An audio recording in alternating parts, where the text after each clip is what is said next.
Гүлназ Асаеваны халық тыйнақ, шундай мұңлы, яғымлы қыз итеп бірінші тапқыр көрді. Ну, соғышта мен де соғышман деп отырып білмейтін де. Ол хәтлі артық өзімні идеал етіп те көрсеттерге ярат мен бір қошында көрсетмедім де. Бір концертта Радик Юлиакшин, Элвин Грей сеңа тәқдим жасаған еді. Бұл нәрсе болды, бұл шынлығы еді ме ол? Егет білен қыз нешік көрелер?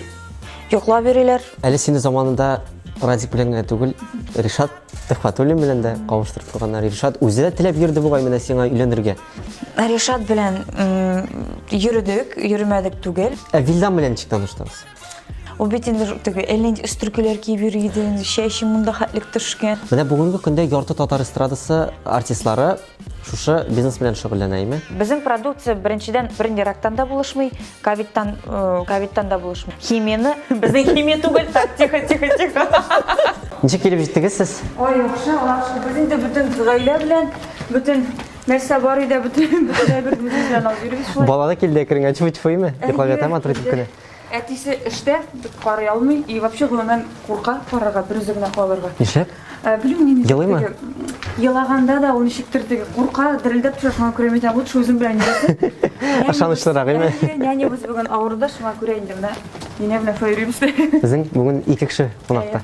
Сен телохранитель білән. Әйе, точно. Әлі күштенешлер білән, мен ауыртмасы үшін. Әйе, Рәхмет бек зор.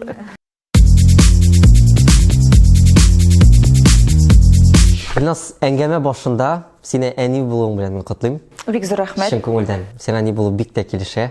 Рәхмәт. Менә әйтеп китәле, әни булу сине үзгәрттеме? Ул хәтле үзгәртте дип әйтмәс идем, чөнки без инде моңа әзер идек, психологик яктан да. Шуңа күрә ниндидер үзгәрешләр булды дип әйтмәс идем. Әмма ләкин ниндидер җаваплылык хисе әлбәттә артты. Чөнки бигрәк тә кыз бала булгач, аңа бит инде аеруча ниндидер внимание кирәк дип әйтәм, әмма чөнки кыз баланы бигрәк тә карау, кыз баланы тәрбияләү, ул ниндидер айыру бер хис дип әйтәсем килә. Шуңа күрә әлегә бар да яхшы, барысы да шулай ук, әмма ләкин җаваплылык артты. Кызыгызны тәрбияләргә менә сездән тыш бүтән кешеләр булышамы? Мына күптән түгел без минем кырма бер кыз йөри. Әлбәттә инде ул мин аны өйдә калдырып, үзен генә калай калдырмыйм, чөнки барбер куркыта, бала әле кичкенә, аярым аңа. Үзем белән гел йөри, үзем белән кырда гел бер кыз йөри. Менә бүген инде мин бер үзем, әтисе китереп китте дә, Динә инде минем белән. Әтисе карарга курка. Дөресен генә әйткәндә, үзе генә шуңа күрә Динә гел минем белән һәм бер кыз да йөри инде безнең белән. Динә исеме ул шундый бик матур, чын татар исеме бит инде. Кем сайлады? Әтисе сайлады Динә исемен, чөнки Шамсуддинова Дина Вильдановна ничектер матур. Яңгырашлы. Синең әти-әниең җырчылар бит индеме? Артист баласы булу авырмы? Чөнки гастрольләр бит инде һаман әле. Бер караганда авырдыр ул бәлки, бер караганда җиңел, чөнки миңа инде сәхнәгә чыгарга, сәхнәгә төпле итеп басып торырга әти-әни зур этәргеч булды. Мин инде кичкенәдән бәлки чактан ук менә бу ботка да койнадым. Менә бер яктан яхшы, икенче яктан инде әлбәттә ул әти-әни гастрольдә булу, әти-әнисез бик күп көннәр үткәрү бала кешесенә психологик яктан бик авыр булгандыр. Әмма ләкин эштән мин үзем беләйдем, тояйдым. Бу бары тик минем өчен генә. Алар инде гастрольдә йөри, аларның эшләүләре минем инде бәхетле балачакны булдырыр өчен генә дип. Шуңа күрә авыр чаклар да булды, җиңел чаклар да булды. Гадәттә артист гаиләсендә туып үскән бала үзе дә артист җырчы булса, бездә әйтәләр инде, менә әти-әнисе эткән, төрткән, әти-әнисе булмаса белмәстәйек дип. Сиңа әти-әниеңнең менә ярдәме тидеме? Әлбәттә, әти-әнинең ярдәме белән сәхнәгә чыктым. Сәхнәдә эшләдем. Әмма ләкин беләсезме, аның икенче аягы да бар. Әти-әни синең өчен эшләми, әти-әни синең өчен җырламый, әти-әни синең өчен концертлар куеп йөрми бит инде, әйме?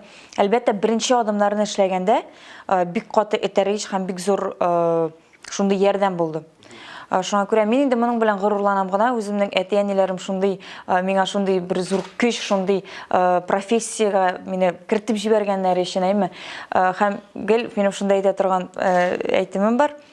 Аллага шөкер, әти-әнием аша чыктым, икенче кешеләр аша чыкмадым. Ниндидер, не знаю, нәрсә дип әйтәләр әле. Ята каршы. Ята каршы, я барсы да миңа калса бу бар тик яхшы гына, плюс гына, я. Син минем ике әти дип әйтәсең бит инде. Ике әтине дә тигез ярату мөмкинме ул? Ничек менә шулай? Бу бит бик сирәк күренеш. Вот ялганламыйм, чын дөресен әйтәм, чынлап та ул андый әйбер бар икән ул. Чөнки мин бит инде Рөстәм әти белән аралашмыйча торганым юк. Без гел бергә, без гел аралашабыз. Шулай ук безнең гаиләдә теге мин Инстаграмга да куйганым бар бит. Гел без бергәбез. Шуңа күрә монда инде бер әти мине, Фәдис әтием, үстерде. Икенче әтием шулай ук үстерергә ярдәм итте. Без гел шулай бергә булдык. Һәм әлбәттә аның авыр вакытлары да булгалы, гел генә андый идеаль булмадык без. Ниндидер вакыт кирәк булды моның өчен. Әмма ләкин менә икесен дә бер төрле, икесен дә бер кат итеп ярату хисе әлбәттә бар. Синең Рөстәм әтиеңнең синнән тыш тагын 3 баласы бар. Һәм әни ягында да синең энең бар әле. Менә инде туганнарың күп. Без моны инде күрдек. Бәби алырга килгәндә күрдек фотода, әйме, матур иде. Менә аларның барысында бер тигез яратып буламы? Менә буладыр, чөнки барысы да якын. Ничек кай яктан да карасаң барысы да якын. Ничек кенә бу теге идеаль итеп күрсәтү түгел, үземне дә, безнең гаиләне дә чын дөресен сөйлим. Һәрберсендә якын күрәм, һәрберсендә яратам. Кәримне бик каты теге минем инде йөрәгемнең түрендә, Мөслиме, Әминә, хәзер бәләкәй Хабил безнең туды, әтинең инде 3нче баласы. Алар бөтенесе дә миңа бик якыннар һәм алар үзара аралашып та яшиләр. Менә шул да теге бәләкәй үзләренең чатларын создали, алар да WhatsApp'та рәхәтләнеп менә шулай аралашалар. Бу инде бик матур һәм бик сөйнечле күренеш. Син алар белән еш аралашасыңмы? Сиңа мәсәлән алар киңәш сорап мөрәҗәгать итәләр өлкәнрәк булгач. Ул хәтле киңәш сорыйлар дип әйтмәсем, чөнки алар бәләкәйләр, кичкенәләр. Әмма ләкин инде без Мөслимгә инде 11-12 яшь. Шуңа күрә аның белән инде олыларча сөйләшәбез. Инстаграмдан да комментарийлар язалар да, начар комментарийлар сразу миңа яза. Гөлназ апа, как они так могут? Гөлназ апа, ты самый лучший дип. Инде киңәшкә килгәндә, әлбәттә, хәзер инде без күптән түгел авылда бергә булдык. Менә шундый кызышый миңа, сиңа ничек матурмы, ямсызмы? Теге уже әкренләп шундый хисләр теге туя башлады дип әйтим. Күптән түгел син карт әтәеңне югалттың, әйме? Дөрүне җәннәттә булсын, амин. Син Инстаграмда язып куйган идең, ул минем фәрештәм кебек дип, чөнки син бит инде балачагыңны аның белән күбрәк үткәрдең, әйме? Ничек? Менә бу бит инде фәрештә дигән сүз. Димәк, ул тормышта да шундый изге, игелекле кеше булган дигән сүз. Минем карт атаем ул мулла иде. Мулла булгач инде ничек дип әйтим? Мулладан гына түгел. Ул минем беренчедән инде әтиләр булмаган вакытта, менә мин бер-ике чакта бит Рөстәм әтине дә бик күрмәдем. Әниләр гел укудайлар иде, эштәләр иде. Мин нәнәй картай белән үскән бала гомумән. Һәм картатай, ул беләсезме, барысында ничектер менә алыштырган сымак иде. Әти кебек тә күрә идем мин аны, картатай кебек тә күрә идем. Ул минем иң якын кешеләремнең берсе. Иң якын. Мин чын дөресен әйтәм, әти-әниләрне дә ул хәтле якын күрмидем, картатайны күргән кебек. Һәм Аллага шөкер, Алла берсән нәнәем исән булсын. Әмма ләкин хәзер инде мин бик теге ничек дип әйтим, стресс иде минем, бик каты депрессиягә бирелдем. Әмма ләкин хәзер инде картатай көндә төшкә керә. Һәм мин беләм, мин менә тоемлыйм картатайга, менә бу минем халәтем дип әйтим, ошамый. Ул гел миңа гел позитив булырга өйрәтә иде. Яларга бер кашан да рөхсәт итмәдем. Чөнки ул мулла буларак та безгә бик каты өйрәтә иде. Менә яларга ярамый, кеше үлгәч, барысы да монда мәңгелеккә килмәгән дип, шуңа күрә мин инде үземне эчтән ничектер тынычландырам. Картатайның анда барысы да яхшы дип ышанам. Төшкә керә дисең, менә бу елаулар шамы яңа төштә дисең, әйме? Ничә кирәк керә ул нәрсәләр? Күрәсең. Гомумән безнең бик күп ситуациялар булды. Без нәнә идебез әбине. Өйдә икенче шкафка әйберләрен күчереп куйды. Картатайны икенче шкафка. Һәм шунда картатай миңа төшкә керде. Кайда торган, шунда торсын дип. Ул мин башта аңламадым, нәрсә икән, нәрсәне теге әйткән микән дип. Анда инде нәнә белән сөйләшкәч, нәнә әйтә, мин икенче урынга шкафларында урнаштырдым. Аның яраткан шкафы бар иде. Аның бөтен киемнәре шул шкафта иде. Бөтен костюмнары, түбәтиләре, һәм нәнә икенче шкафка күчергәч, бәлки шамагандыр. Шуңа күрә торган торсын дигән әйберне мин сразу нәнәгә әйттем, нәнә сразу күчереп куйды. Менә бу югалту ачысын җиңәргә авыр вакытларда кем ярдәм итте? Ул вакытта берсе дә ярдәм итә алмады миңа калса. Дөресен әйткәндә, чөнки берсе белән дә сөйләшәсе дә килмәде артык.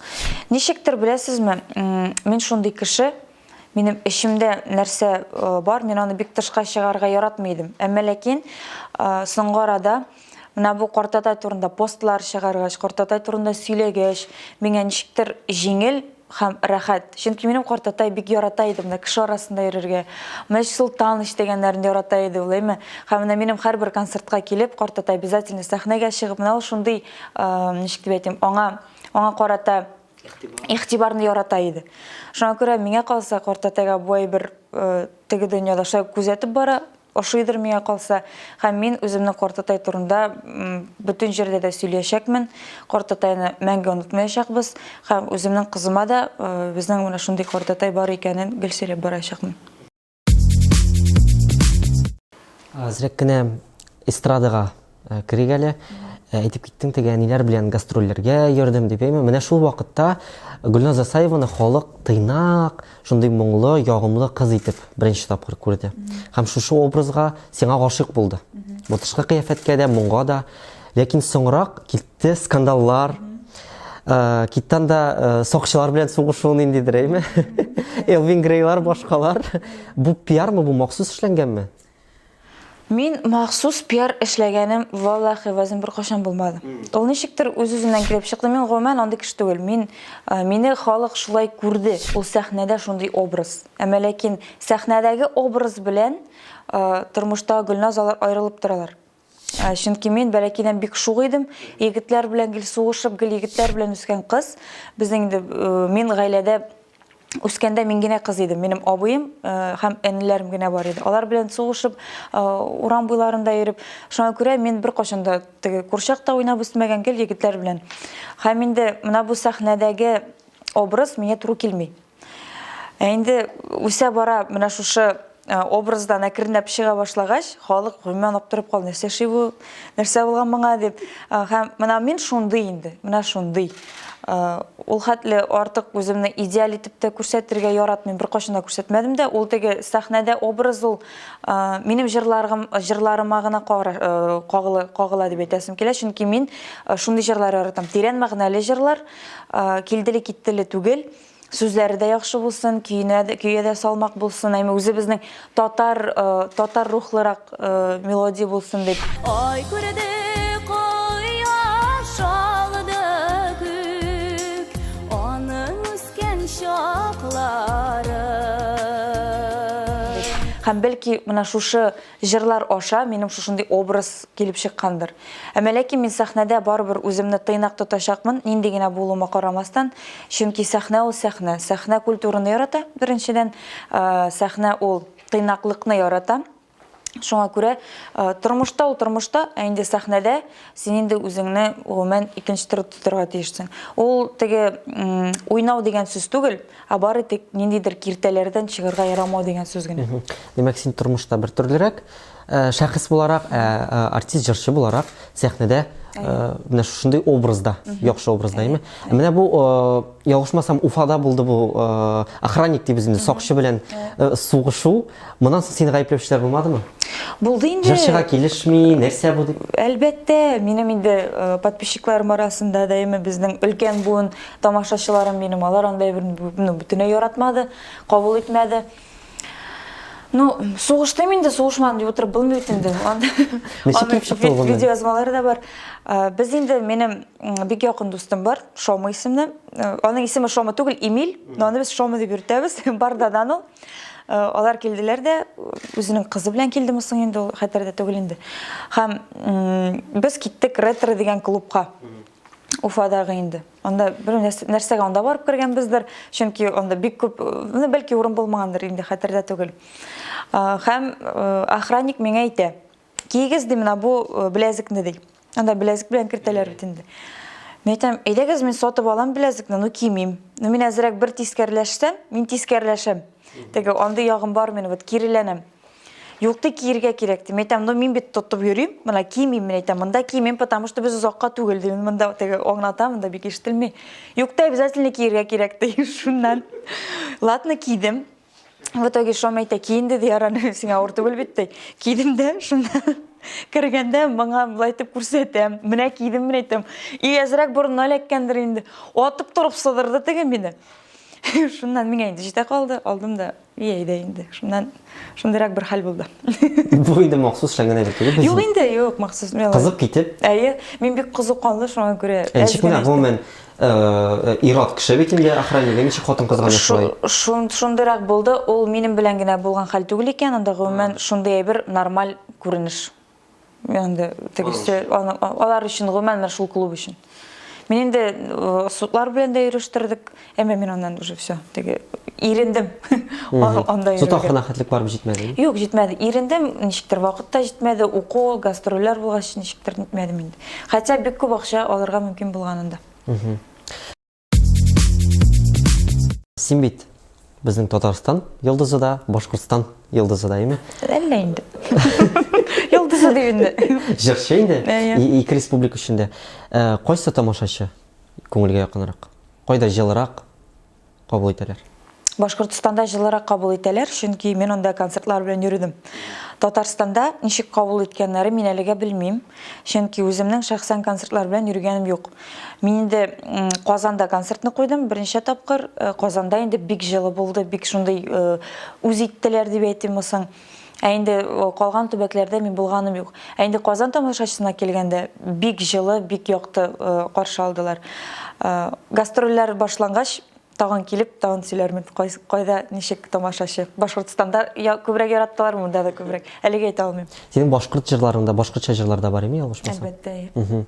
Ә менә Башкортстанда концерт куйганда син теге татарча җырлар бар җырлыйсыңдыр бит инде. Минем гомумән халыкка карап, безнең бит инде мәсәлән Туймазда мин концерт куйсам, мин тулайым татарча концерт бирә алам. Мәсәлән Бөрьянга китсәм, мин тулайым башкортча концерт бирәм. Һәм дә инде алып та барам башкортча, чөнки ул миңа калса мин алар беләләр башкорт телен белгәнен, шуңа күрә бу инде мин хөрмәт йөзеннән 95% үземнең концертны башкорт телендә алып барам. Вот. Син татар җанлы җырчы, чөнки менә шундый шартларда булган икән, журналистлар белән очрашканда сиңа продюсерлар русча сөйләргә кушкач, син барыбер татарча сөйләгәнең, ялгышмасам. Нишләп шундый шартлар кайлардан килеп чыкты ул? Шартлар продюсерлар ягыннанмы? Но беләсезме, аларның шундый бәлки дөрестер, бәлки дөрес тә түгелдер, име татарлар алар әзрәк, ә менә инде син күбрәк аудиториягә чыгарга телисең икән, син урысчаны сөйләргә тиешсең дигән бер шундый бер киртә куйдылар. Әмма ләкин миңа калса, бу әйберне без үзебез генә хәл итә алабыз. Без инде русча сөйләшеп, гел рус җырларын гына җырлап, рус рухын үзебезгә кертсәк, әлбәттә бу татарлык дигән әйбер юкка чыга. Шуңа күрә бу бары тик яшьләрдән тора. Без татар җанлы булабыз икән, татарча сөйләшәбез икән, татарча җырлыйбыз икән, татар моңын җырлыйбыз икән, татар моңын тоемлап, татар халкы яшәячәк дип уйлыйм. Бу бары тик бездән генә тора. Минем инде төп максатым минем Рәсәй күләмендә, мир күләмендә җырчы булырга ничектер. Әлбәттә теләк бар, әмма ләкин реаль тормышта яшәргә кирәк име, шуңа күрә мин инде үзебезнең халкыбызга кирәкле җырчы итеп эшләргә, хезмәт итәргә телим. Шуңа күрә мин бары тик татар, башкорт телләрен ничектер яратып, якын итеп тамашачыга җиткерәсем килә. Менә бу Рәсәй күләмендә дигәндә, синең бит булды шундый омтылышлар име, Мәскәү продюсерлары белән бергә Җәннәт тәхәллүсе псевдоним алып барып чыктымы ул? Нишләптер юк кебек калды.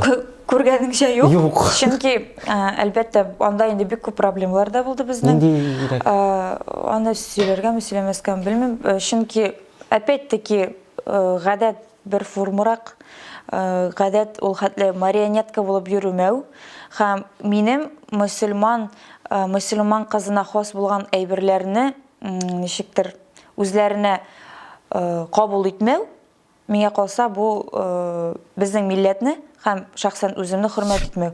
Мин үземне хөрмәт итәм, үзебезнең милләтне хөрмәт итәм, үземнең әти-әниләремне, якыннарымны хөрмәт итәм. Шуңа күрә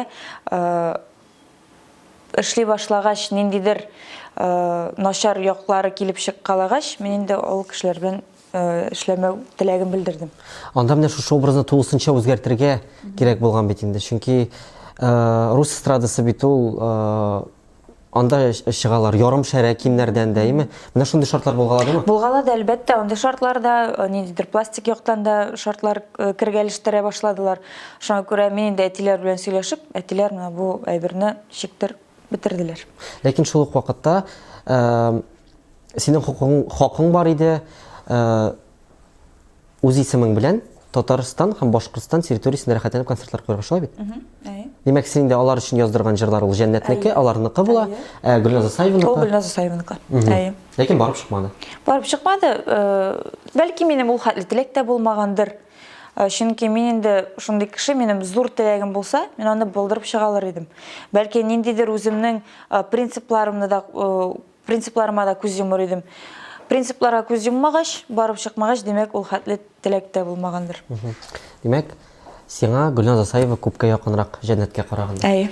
Әлбәттә. Аны гомумән ул бит җаннат. Җаннат. Аны кем уйлап чыгарды? Бөтенебез бергә. Бөтенебез бергә уйлап чыгардык. Бөтенебез бергә. Шул. Эстрада турында сөйләшүне дәвам итәбез. Бер концертта Радик Юлиакшин, Элвин Грей сиңа тәкъдим ясаган иде. Бу нәрсә булды? Бу чынлык идеме ул? Пиар идеме? Настало время, достар, кирәге йер. Мин ул йердә язганда, прямо Гөлназ баштан сакмай торган шул йердә язганда.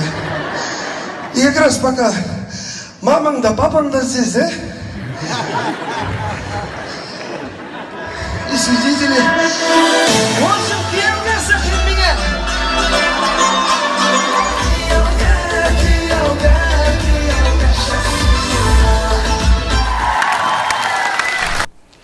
Пиар дип инде, ничек дип әйтим. Хәзер инде бу ничектер теге елмаю белән генә карыйбыз, көлке кебек. Без Радик белән, Радикның хатыны белән шулай ук яхшы мөнәсәбәттә.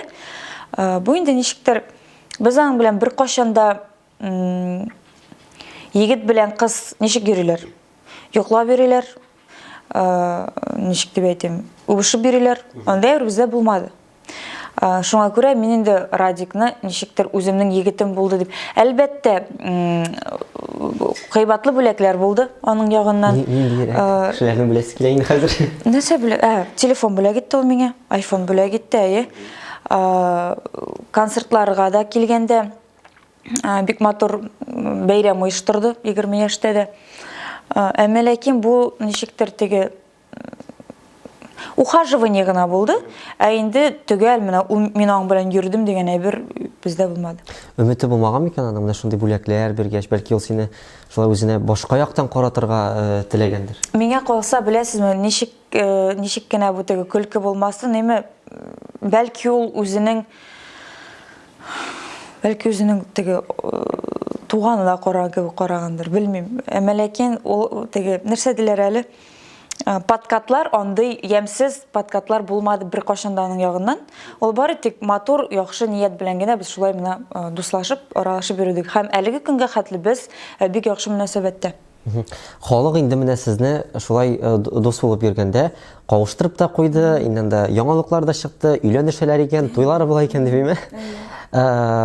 Бір интервьюда әйткәнсең, Радикның фатирында булгалыйм дип, менә шуннан соң китте инде ул Ой, имешле. онда кем генә булгалам, инде син барып күрсәң, син дә рәхәтләнеп бирәсең. Онда алар шундый кешеләр, ачык йөзле, ачык күңелле, зур күңелле, кем генә барып күрмә, алар рәхәтләнеп кунак итәләр, теге үзләренчә утыралар, сөйләшәләр дип әйтим инде. Шуңа күрә без әлбәттә дусларча гына, онда бик күп кешеләр гел аның өендә һәм анда булу ул әллә нәрсә түгел. Анда менә мин бер җирдән ишеттем инде моныймы. Фатирның бер начар ягы бар, душта ишек ябылмый. Уф, сөйләгәнмендер инде. Иногда әллә нәрсә ачыклап та куя инде миннән. Я не знаю, не алай дип әйткәнмендер. Может, шулай булгандыр, уже хәтердә түгел инде. Әйткәнмендер инде, миннән нәрсә генә чыкмый. Шуңа күрә. Асай бу ничә бирде икән Радикның душында. Юк, душында түгел, Бәдрәфкә керәсең бит инде. Бәдрәф белән душлары бер ибә. Истә түгел инде хәзер. Нимә бер дә булмады? Юк инде, юк. Менә Радик белән дуслар дидең име. Ләкин бит Вилдан белән Радикның башта мөнәсәбәтләре бик яхшы иде, аннан соң кискенләште.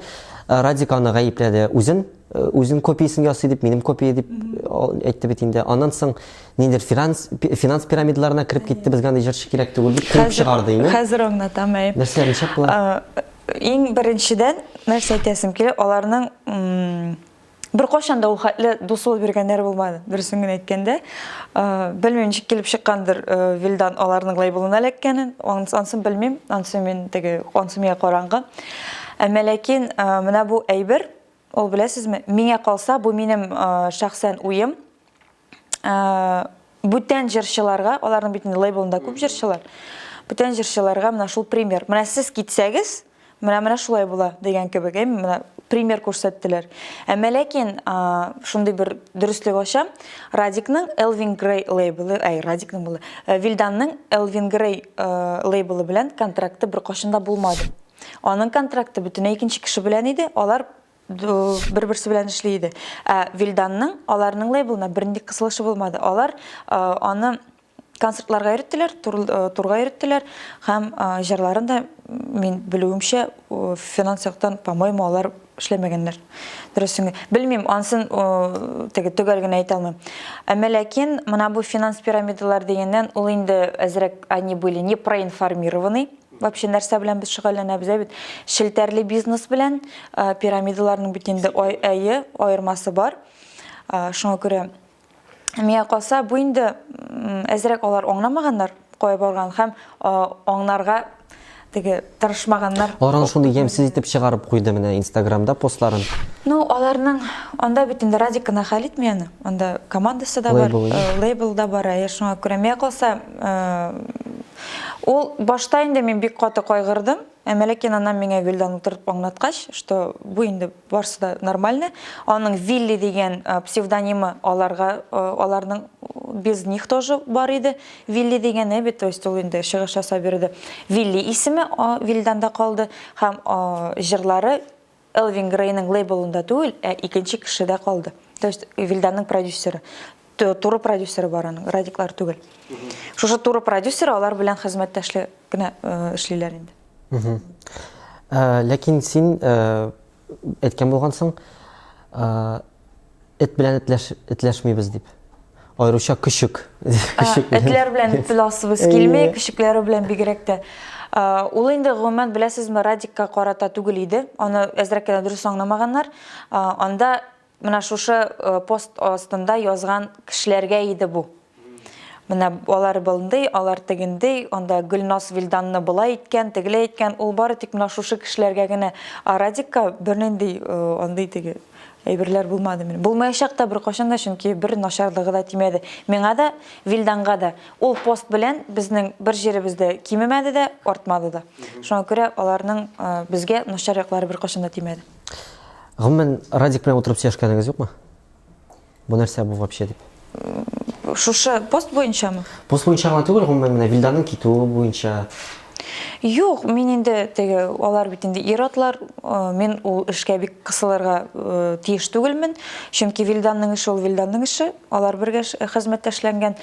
Минем инде эш ул минем эш. Без алай бик теге кысылышып йөрмибез. Әмма ләкин без күптән түгел Яңа моң деген проектта булдык. Радик белән Радикның проекты. Мен анда жюри буларак булдым. Анда бик матур аралаштык. Вилдан шулай Радик белән рәхәтләнеп аралашып шулай булдык. Булай утырып сөйләштек, әлбәттә, нәрсә булды. Аның битен шундый, нормально все. Шулай нормально все.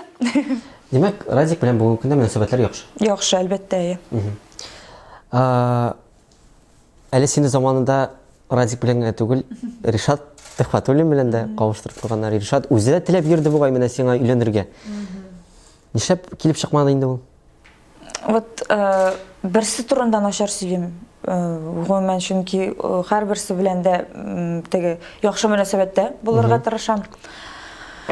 Ришат белән йөрдек, йөрмәдек түгел. Мин анда бәләкәй идем. Мин 15 кенә яшь идем. Ул минем 15 яшь, Ришатка 24 иде. Но опять-таки ул теге начар йөрү түгел. Мин ничектер шундый позициядә идем, гел. Егетләр белән матур аралашам, теге бәлки индидер флирт булырга мөмкин, ләкин шул флирттан да күбрәк әйбер булырга тиеш түгел. Әлбәттә, ул яқты матур хатирәләр. Шулай ук без Ришат белән яхшы мөнәсәбәттә, мин аның турында бернинди начар әйбер әйтә алмыйм. Мин бары тик үземне ярата торган иргә кияүгә чыктым. Мине ярата торган, минем өчен яши торган, минем өчен яна торган, мине хөрмәт итә торган ир белән иргә кияүгә чыктым. Шуңа күрә инде Ришат ул тулайым, үзен ярата торган ир-ат. Ничек дип әйтим, миңа калса, безнең барыбер бер нәрсәдә килеп чыкмас иде. Аның белән булган булсак, чөнки мин самовлюбленный дип әйтергә телисем. Ну, самовлюбленный да ул яхшы яктан әйтәсем килә. Теге начар самовлюбленный дип әйтмим. Ул әлбәттә артист.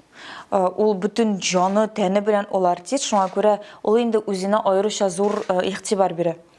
Инде минем Вилданым ул минем өчен теге үлеп бара. Мин аны тоже теге бик хөрмәт дип яратам. Но менә шушындый тандем безнең аның белән булмас иде. Шушындый союз дип әйтим. Шуңа күрә мин аңа бар тик бәхетләр генә телим. Ул бик яхшы кеше. Кеше буларак бик яхшы артист. Миңа калса, аның җырлары да бөтенесе уш китмәле. Алай берсә мин аңа инде матур яхшы хатын табып, матур бәбиләр табуын телим, чөнки яше дә бара. Уже пора. Уже пора. Рифма. Вилдан белән ничек таныштыгыз? Ой, без аның белән бик күптән таныш идек. Мин аны гомумән ничектер теге кабул итмидем. Ул бит инде теге әллә өстрүкеләр киеп йөри, чәче монда хәтлек төшкән. Нинди чудо әйтәм бу вообще аңлап булмый. Тавышы да Радикныкы әйтәм, копия Радикның плюсына җырлап бирмисең бу егет әйтәм, аңламыйм. Инстаграмда кайдыр күреп калдым да, шуннан язырга булдым. Ничектер ул минем нервы тиде. Тоттым да яздым, әйтәм, син вообще кимсең? Син не саша бирүсең вообще? Нәрсәгә язганмын, үзем дә аңламадым. Мин Вилдан, сәлам ди, мин сине беләм. И шундый матур итеп җавап бирде. Аптырап калдым, шуннан прямой эфирларына керә башладым. Тоже бик мөлаем генә егет. Үземнең теге дус кызыма әйтәм, Розалина карайм, әйтәм, нинди егетсең бу? Нормально вроде, матур гына димем. Кит инде балачага әлнестә карап утырмадым, әйтәм, ну ладно. И оныттым. Шуннан тагын бер ара Илназ Гариповның концертына мин чыгыш ясыйдым. Вилдан турайды, үзенең кызы белән, йөргән кызы белән. Карасам, бу тора карыйда, әйтәм, бу теге бит әле. И әйтәм, о, привет, шарпотреб. Мин аны шарпотреб дип йөридем, чөнки әттәк-сәттәкләр биш киеп йөридем. Әйтәм, андай кием белән әйтәм, минем картатайларым обзорга да чыкмый. Әйтәм, неужели нормальный кием киеп булмый сәхнәгә, син сәхнәгә чыгасың? Ну, шундый олы яшьтәге теге җырчы итеп үземне хис иткәнмендер инде ул вакытта. Әйтәм, нормальный кием дип, шуннан әйтәм, ой, шарпотреб син бит әле. Теге көлде. Мин инде аны теге ничектер төрттөргә теләгән идем, авырттырырга теләгән идем. Минем шундый гадәт бар иде бер заман. Инде ул киресенчә юмор итеп кабул итте дә, һәм шуннан бирле без ничектер аралаша башладык. Шуннан минем 20 яшькә килде ул. Роза чәчкәләрен тотып, анда да инде, анда Вилдан кайгысы гомумән булмады. Әйтәм, ой, рәхмәт туганым дип тә куйдым әле мин аңа. Мин аны миннән кечкенәрәк дип уйладым. Ой, рәхмәт, әйтәм, шундый килгәнең өчен, хөрмәткәнең өчен. Ничектер бетте. Аннан тагын яза башлады, шуннан ничектер тоже бетте. Һәм Радик белән эшли башлагач, миңа голосовое сообщение килә WhatsApp-ка. Гүлназ, привет, как дела? Там, не Радик мен айтам, менің білен теге, как будто мәңгі сөйлешмән кебек сөйлеше екен теге, незнакомый кіші yazgan. Голосовой мен Радик yazды деп тұрам. Ой, привет, мен айтам, нормально, теге, бүгін сөйлештік па-мы сен білем, мен айтам. Шан, мен айтам, қорасам, это кто деймін? Это Вилли дей. Стағафер, мен айтам, шул хәтледі, ошар екен. Хәмінде шуннан бирле аралаша башладык. Бу 19 февраль еді, мына нишәптер күз алдымда тора. Һәм 3 ел элек, 3 ел элек, һәм шуннан бирле без 19 февральдан бирле бер кашында бер кем булса да аралашмыйча тормадык. Гел бергә идек, гел аралашып, сөйләшеп, һәм шулай ничектер үзе дә каратты. Менә шуннан соң аралашмыйча торган юк дидең. Ләкин син менә интернетка биргән интервьюңда укып китәм. Булачак иремне җырчы буларак күрәсем килми. Җырчы егетләр бик капризный, аларны карап кына йөртергә кирәк. Мине балачактан иркәләп үстерделәр, калган тормышымны да шулай уздырасым килә дигәнсең. Нәтиҗәдә җырчы егеткә кияүгә чыктым. Җырчы, әмма ләкин ул аның төп профессиясе түгел. Төп профессиясе кем аның? Юк, профессия буенча ул актер. Әмма ләкин ул профессиясе буенча эшләми, бөтенләй икенче һөнәрдә. Ул инде безнең бизнес яктан бик теге башлы. Шуңа күрә җырчы ул җырны инде үзе өчен җырлый. Үзенең теге ул гомумән бик теге творческий кеше. Ул бик матур җырлар яза, миңа да бик күп җырлар язды. Менә хәзер Алла берсә чыгарыбыз. Ул инде үзе өчен җырлый. Инде иркәләүгә килгәндә Аллага шөкер, менә ничек әйткәнмен, шулай туры килде, Аллага шөкер. Алланың амин дигән сәгатенә туры. Әмма ләкин әле без ул хәтле күп тормыйбыз. Теге 30-ар, 40-ар ел бергә торган кешеләр генә теге әйтә алай бит нәтиҗәне. Әлегә көнгә хәтле нормальный иркәли, ярата, теге ничек минем өчен җанатып тора дип әйтим инде, бер 10 елдан уже конкретно әйтеп була.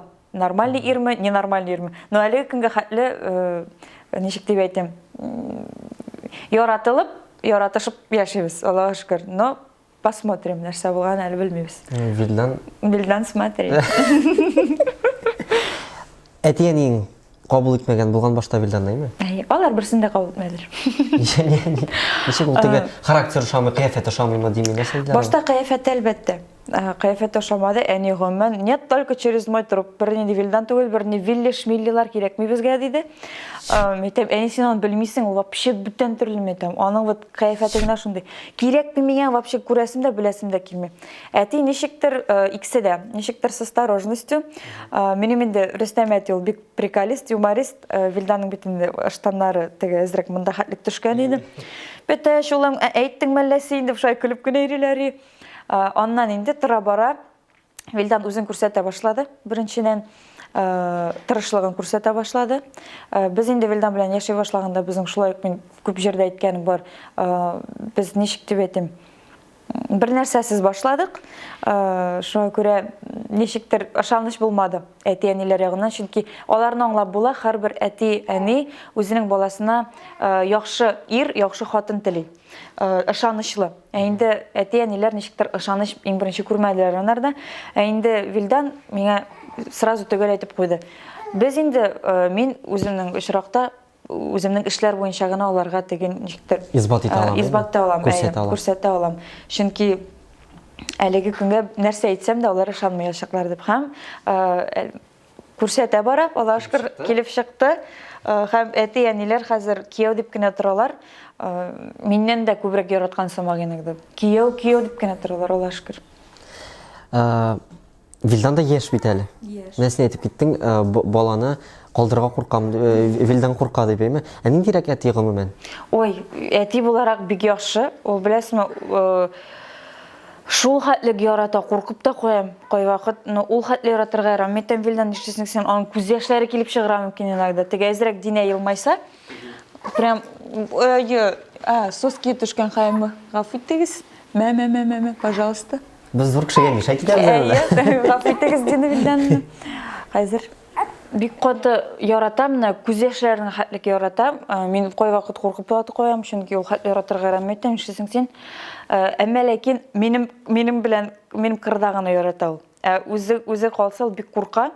Чөнки 25 яшь бала бит инде, ул да миндә дигән кебек. Шуңа күрә минем әни теге инстинкты бар, аның әти инстинкты бар, но әтиләр икенче төрле яраталар. Алар теге дип теге ярата гына белергә беләләр, төбенә төшеп аның бит әле былай әйтсә нишләтергә кирәк, тегеләй әйтсә нишләтергә кирәк. Аны бик белми, әмма ләкин күтәреп йөртергә булса анда, тегеләй әйтергә, былай әйтергә, гүләй әйтергә чыгарга бер проблемасыз чыга. Ләкин бер үзе генә калмый, шул проблемалар безнең.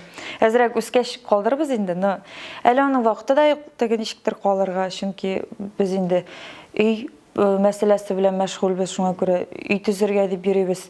Шуңа эш бик күп, эш муеннан, шуңа күрә няня да алдык инде. Но няня минем кырда гына йөри, ату күпләр, ой, бала табып өлгермәгән, уже няня. Шуңа күрә, ну, нишләсең бит инде. Хәзер заманасы шулай. Гөлназ, менә миңа нишәптер гаиләдә син лидер кебек. Чөнки шунда менә күренеп тора, лидерлык сәләте көчле әйттең бит. Малайлар белән үстем бергә дибеме? Егет характеры бар шундай, стержень дибез бит инде. Вилли куркып калмыймы кайчакларда? Кошылыклар килеп чыкмыймы? Ой, иң башта мен үземне шулай лидер, мин гаиләдә мин генә дигән әйбер бар иде, яшерен бадрын түгел. Хәзер менә теге безнең гаиләгә күз салсагыз, Вилдан нәрсә әйтә, шулай була. Чын дөресен, чөнки әлбәттә минем инде уйларым бар, минем уйларга прислушивается дип әйтим, әмма ләкин төгәл решениене безнең гаиләдә Вилдан кабул итә. Чөнки мин аңа тулайым ниндидер булса менә машина алырга дисең бит инде, машина алганда да, фатир инде алырга да, гомумән бөтен әйберне мин теге Вилданга виш тапшырдым, Вилданга да бирә. Мәсәлән, элементарны Уфага кайтабызмы, кайтмыйбызмы, соңгы сүз Вилдан артыннан. Мин кайтабыз дисәм, Вилдан кайтмыйбыз дисә, без кайтмыйбыз. Шулай ук мин менә 2-3 көнне мен там Уфага кайтып китәм, все булды дип та ниттем, чөнки әзрәк авыртты да. Вилдан юк, кайтмыйбыз, мин сездән башка тора алмыйм дигәч, мин дә Вилданның сүзе безнең баш. Ул шулай күренә генә, мин гаилә эчендә, гомумән Вилдан кырында гомумән икенче кеше. Прям 180 градуска үзгәрә. Чөнки ирне иритә белергә кирәк беренчедән. Бер кашанда анардан баш буласым килми. Чөнки ул миңа кияүгә чыкмады, мин аңа кияүгә чыктым. Бәлки шуның өчендәдер безнең шушы гармония барлыкка килде. Элегрәк, әлбәттә, мин лидер, мин мондый, мин тегенди дигән әйбердән соң безнең инде ниндидер недопониманиялар килде. Инде хәзер, Аллаһка шөкер, врач бар да. Хуҗа, баш Вилдан. Виш Вилдан, шулай булсын. Шулай булырга тиеш тә ул. Менә Динәдә бит инде артистлар гаиләсендә үсәйме? Аның үсеп җиткәч җырчы булуын, артист булуын теләр идеңме син? Юк инде, хәзер күреп торасыз, артистсыз да яшәп була икән, артистлар ул хәтле кирәкми дә икән кебек тоелаймы? Артистлар күбесе хәзер эшсез, күп артистлар дөресен генә әйткәндә, шуңа күрә дөньяда төрле хәлләр була. Яхшы профессия алып, яхшы кеше, яхшы профессиялы кеше булсын иде. Кем булуын теләр идең син, яхшы профессия? Юристмы, табиб? Бизнес-леди булсын иде. Шул хәтле. Мин үзем бу инде начар дип әйтмәсен, мин бик акча ярата торган кеше. Дөресен генә әйткәндә, мин акчаны яратам да, һәм акчаны эшләргә дә ярата торган кеше. Мин гел яхшы яшәргә телим. Балама да яхшы киемнәр алып, яхшы әйберләрдә генә йөрсен дигән менә шундый мотивация цель дип әйтим инде. Шуңа күрә акчасыз хәзер бер нәрсә эшләп тә булмый. Җыр белән әлбәттә ул теге җырчылар һәр вакытта кирәк булачаклар. Әмма ләкин җырдан тыш, сәхнәдән тыш мондый реаль тормышта бар. Шуңа күрә динәмне инде мин гомумән финанс яктан грамотный бала итеп үстерәсем килә. Аны инде тулайым Вилданга тапшырам, чөнки финанс якта безнең Вилдан баш. Мин даже картаны да алмыйм, чөнки мин туздырам да куям, экономист түгелмен. Ничә акча бар, миңа 5 бетергә кирәк. Кичә Вилдандан да карап тора. Кая бардың? Картаны алдым да, кая бардың? Әйтәм, алдым мин шунда. Тегенсен монсын. Кыйбат булдымы дип әйтәм, юк. Анда генә касса уведомлениялар килә. Ну ладно дип. Шуңа күрә финанс яклап грамотный кеше булсын иде, теге түгел туры юлдан бара торган кеше булсын иде. Творческий булсын, ул җыр-моңга гашык булсын, әмма ләкин менә шуны төп профессиясе итмәсен иде. Ник җырчы булып акчаша булмыймы? Була, әмма ләкин ул барыбер хатын-кыз өчен ниндидер бер зур сынау. Чөнки гастрольләр, әйме барыбер ниндидер выбор торырга тиеш. Ә инде нормаль эштә эшләсә, миңа калса бөтенсә нормально була. Менә әле дә мин икеләнәм, чөнки март айларында гастрольгә чыгып китәргә иде дип дигән ният, бөтен нәрсә яхшы булса. Менә хәзер нәрсә эшләргә? Чөнки Вилдан гастрольгә чыгып китмәячәк, без аның белән парный җырчылар булмаячакбыз. Вилдан үз юлы белән сәхнәгә килгәндә инде мин үз юлым белән. Вот шуңа күрә нәрсәләр булса хәзер уйлаштырырга. Бу сезнең репертуарлар туры килмәгәнлектәнме? Образлар башкачарак булганга. Безнең андый теләк юк. Чөнки парлы җырчылар бик күпләр, парлы җырчы булыр өчен бер уйда булырга тиешбез, бер жанрда эшләргә тиешбез. Ә Вилданның гомумән икенче төрле. Мин Вилданның җырлаганын яратам, әмма ләкин минем тамашачы кабул итмәячәк. Вилданның тамашачысы мине кабул итмәячәк. Шуңа күрә менә шулай берне без теге ничек булган до Вилданы дип әйтгәндә шулай була. Вот шулай булып калачак. Менә март айында чыгып китәм гастрольләргә дидең, ниятлем дидең, Алла бирсәйме. Инстаграмыңда әйткән идең син, "Всё, мин туйдым өйдә утырып, Вилданның гастрольләрдә йөргәнен карап утырып туйдым" дигән идең. Бу шуңа күрәме? Юк, Вилданның гастрольләрендә түгел, Вилдан офиста булган. Ул бит иртәдән алып кичкә хәтлек офиста иде. Гел эшләйде. Миңа кыен, мин бит инде гел шундый тормышка өйрәнгән. Мин инде нәрсә дип уйлыйдым, авырлы чакта да, "Ой, мәйтәм, нормально. Вот ничек булган, шулай булачак инде ул. Бала тапкач та баланы алам да чыгам да китәм." Чынбарлыкта алай булмады. Бала бик кичкенә булганда 40 көннән хәтле мин аны бер кайда алып чыкмадым. Өйдә генә шул прогулкаларга чыктык инде. Һәм бик авыр иде. Мин үземне берсенә дә кирәкмәгән сымак хис итә идем. Өйдә генә, бала белән генә, ничектер кыен иде инде, шундый бер депрессия булды. Хәзер инде аңлыйм, Аллаһка шөкер, динә сау-сәламәт. Бу инде Ходай Тәгаләдән биргән зур безнең бүләк. Шуңа күрә шулай депрессиягә бирелеп яту бу зур гынах миңа калса. Шуңа күрә без инде хәзер бөтен көчемне җыеп эшләргә дә тырышам, һәм шулай динәмне дә карамнан җибәрмәскә тырышам. Шулай сау-сәламәт кенә булсын. Депрессия дисең, менә күп кеше сорый синнән, менә бала тапканнан соң депрессия кичердеңме, ничек җиңәргә аны дип. Син арга менә ничек шундый бер уникаль ысул тәкъдим итәр идең? Ничек депрессиягә бирелмәскә? Эшләргә кирәк. Үзеңне тулайым балага гына бирү дөрес түгел ул. Шулай да хатын-кыз өчен, чөнки әйе кызым, тулайым балага гына бирсәң, үзеңне югалтырга мөмкинсең.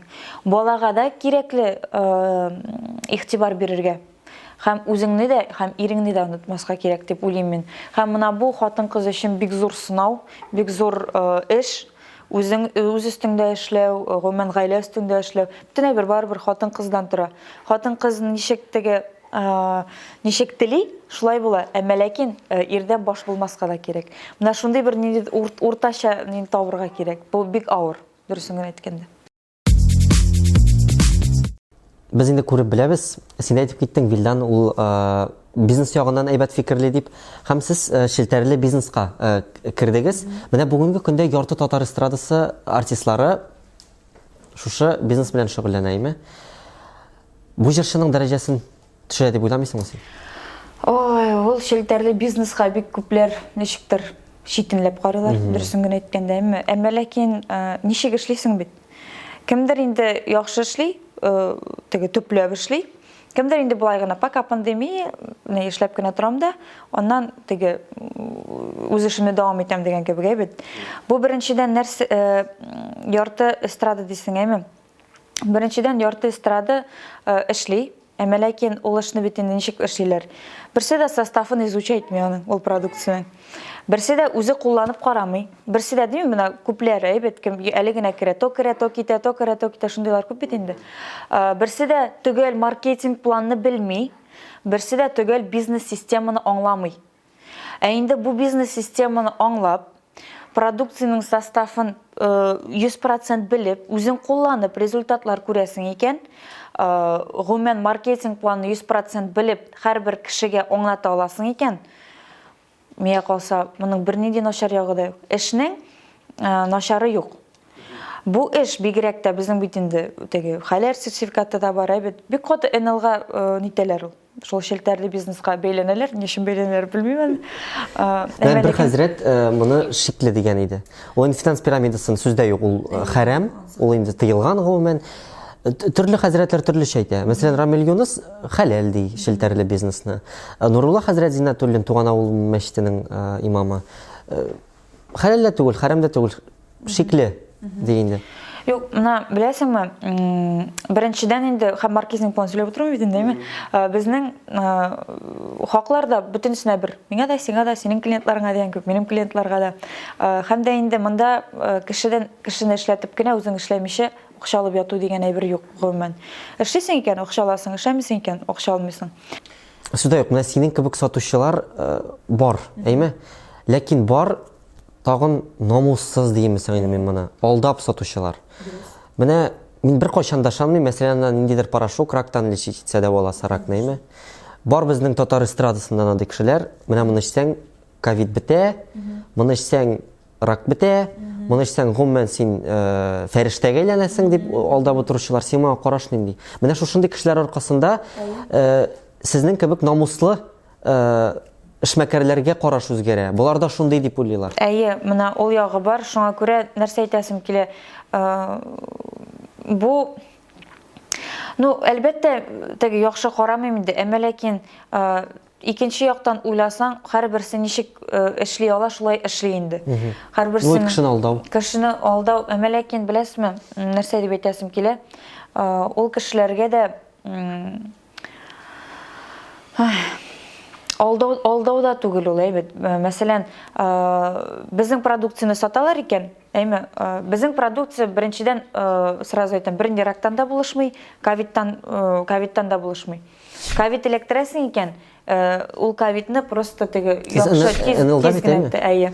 Менә НЛны сатып утыручы как раз таки кешеләр шулай дип сөйли инде. Димәк, рактан да бер нәрсәдән дә булышмый. Рактан булыша торган әйбер бездә гомумән юк. Андай бер. Әмма ләкин химиотерапияда үткән кешеләр с легкостью теге җиңелрәк переносит шушы биодрон белән безнең химияны дирсең. Химияны, безнең химия түгел, так, тихо. Химиотерапияны с легкостью, более легче переносит биодрон белән. Инде ракны вылечивать итә торган әйбер андый нәрсә юк гомумән. Һәм дә инде менә бу коктейльләрдә безнең әйбет, алар бит ябык тарада шулай ук симертәде. Ничек ишәсең? Ул сбалансированный питание. Мәсәлән, мин ул коктейль белән ябырга да могу, һәм коктейль эчеп тә ушасам симерергә дә могу. То есть, монда кемнең нинди теге цель дип әйтим инде. Шуңа күрә бөтен әйберне матур итеп изучать итеп карасалар, миңа калса яхшырак булыр иде инде. Менә шушы вакыт içендә күпме акча эшләп булды? Ой. Челтәрле бизнеста. Фатир алдык. Үй алабыз, алабызса. 2 машина алыштырдык, хәзер 3-нчесен алабыз, менә уйлап кара. Яхшы, үзебездә яхшы, иң мөһиме безнең менеджерларыбыз канәгать. Мин шуның өчен генә ничектер теге. Шуның өчен миңа рәхәт. Әлбәттә, акча эшлибез, яшәрен батырын түгел, әмма ләкин теге кычкырып та йөрисе килми артык, әмма ләкин күрсәтәсе дә килә. Әйдәгез, без бит яшьләргә, без булдыра алдык, сез дә булдыра аласыз дип. Шуңа күрә бу инде подписчиклардан да тормый, бер нәрсәдән дә тормый, кеше тырыш икән, кешенең теге, ничек дип әйтим, башы эшли икән, ул яклап. Дөресен генә әйткәндә, Вилдан безнең инде күбрәк шөгыльләнә, челтәрле бизнес белән, менеджерлар белән күбрәк Вилдан эшли. Мин инде продукция белән кулланып, шул продукцияны кулланганны күрсәтәм кешегә. Һәм результатны минем әнием дә результат бик күрде. Мин инде шундый бер теге продукцияны яратучы гына, түгел бизнес белән безнең Вилдан шөгыльләнә. Дөресен генә әйткәндә. Менә кайсы күбрәк акча китерә? Челтәрле бизнесмы? Яисә мәҗлесләрдә алып бару әйтик, концертлармы? Әлбәттә, икесе дә әйбәт китерәдер ул. Ничек эшлисең бит, челтәрле бизнеста да миллионлар эшләп була, һәм теге эштә дә миллионлар эшләп була. Синең профессиональ яңны карый. Ләкин бүгенге көндә челтәрле бизнес күбрәк китерә, чөнки син бит бала белән утырасың. Әйе, әлбәттә, безнең төп источник дохода дип әйтик, ул челтәрле бизнес. Алып утырыйм микән? Алып, әйе, тынычландырыйк инде. Безнең тапшыруда шундый бер матур традиция бар. Алданрак килгән кунак, киләсе кунакка сорау биреп калдыра. Синең алда Әбри Хәбриев иде. Һәм ул менә мондый сорау биреп калдырды, әйме? Мәшһүр кешене кайтара алсаң, менә мәшһүр теге. Аңладым. Кем булыр иде ул? Хәмдин апа. Не үшін? Чөнки Хамдин апа біздің ғаиләгә бик якын кеше беренчедән һәм инде гомумән миңа калса Хамдин апа кебек җырчы гына түгел, кешелекле безнең шәхесләребез бик әз. Мин белмим. Мин Хамдин апаны гына беләм. Шуңа күрә Хамдин апа. Һәм инде синнән киләсе кунакка сорау. Кар урман дигән җырны җырлап күрсәтсә, менә мин бик шат булыр идем. Бу инде шундый тәкъдим түгел, сорау түгел име? Һәм Кар урманны җырлый беләсеңме? Сорау булса. юк дип җырламый. Ә без бару җырлатабыз. Гадәттә безнең блиц-опрос була иде. Ул бу гына блиц-опрос кебек, ләкин әйе юк дип җавап бирәсез. Тиз-тиз дусларга акча жәлләгәнең бармы? Әйе. Күзгә карап үзең белән сокланасыңмы? Әйе. Үзеңә ошамаган кеше белән үбешкәнең булдымы? Юк.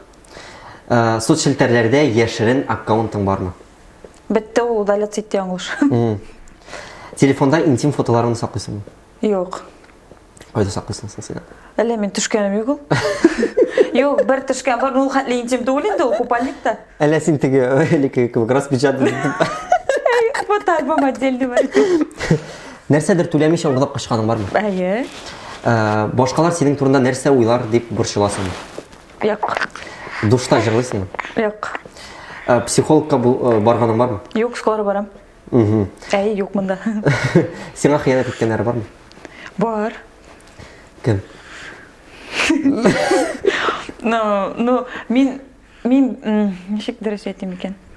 Кем? Уф, Алланы. Саң кертәсме? Кертәбез. Или халык үзе уйлап бетерә инде, Радик Уйлакшин диде. Юк, инде Радик түгел. Үзеңне акыллы дип саныйсыңмы? Юк. Кемгә дә булса стриптиз бигәнең бармы? Юк, юк. Берәр артистның Юк, мин стрип-денска йөрисем килә ул, бик кызыклы ул. Билдән яза торам бүген кичмә. Берәр артистның сирен саклыйсыңмы? Әйе. Һәм гарантия бирә аласың, бер кемгә дә бер кашын әйтмим. Юк. Бирә алмыйм. Фотошоптан еш кулланасың? Юк, белмим. Ха куллана башлыйм алай берсе. Карыйм теге фотолар бик матур күренә. Минекеләр инде теге ямсыз колхозныкы кебек ничектер. Аны карасам, миллионник блогерларның шул хәтлек матур фотошоплык ниләре, фотографияларда мин дә шуның белән куллана башлыйм әле. Матур бит. Ну не стоит. Рәхмәт. Һәм пластик хирургка мөрәҗәгать иткәнең бармы? Иткәнем юк, но итәчәкмен. Бу Шучу. Юк. юкмы? Точно. Ярый сораган әле кеше. Улим. Бәлки дип калабыз инде. Әйе. Һәм теге бергә әйләнеп кайтасы киләме? Нәрсә дә? Артистның сиренә, кемнең сире икәнен генә хәтта белмим. Ну, бля, ул сер булмый инде уже. Ну, кешенеке икәнен әйтик. Кемнеке икәнен? Сирен әйтмик. Ну, минем әтиәниләр тоже артистта инде. Аларның серләрен. Бу крутилась. Кашында булса иштәбез инде. Һәм син бит инде яшь. Уже картайып беттем инде. Кая инде? Әйе. Бәлки менә җырчы булырга, артист булырга теләүче яшьләр бардыр. Аларга һәм гомумән яшьләргә нинди теләк җиткерәсең килә син? Күп итеп акча эшләгез башта эстрадага керер алдыннан. Аннан эшли башлагыз.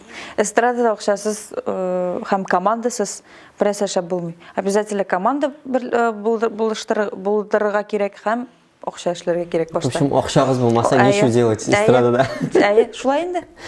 Дуслар, без бүген сезнең белән саубуллашабыз. Бүген бездә Гөлназ Асаева иде. Әйе. Һәм Динә иде. Һәм Динә. Безнең белән сөйләшәсе килмәде. Әйе, йоклап ятты. Киләсе очрашуларга хәтлек. Исән-имин булыгыз. Киләсе яңа еллар белән сезне.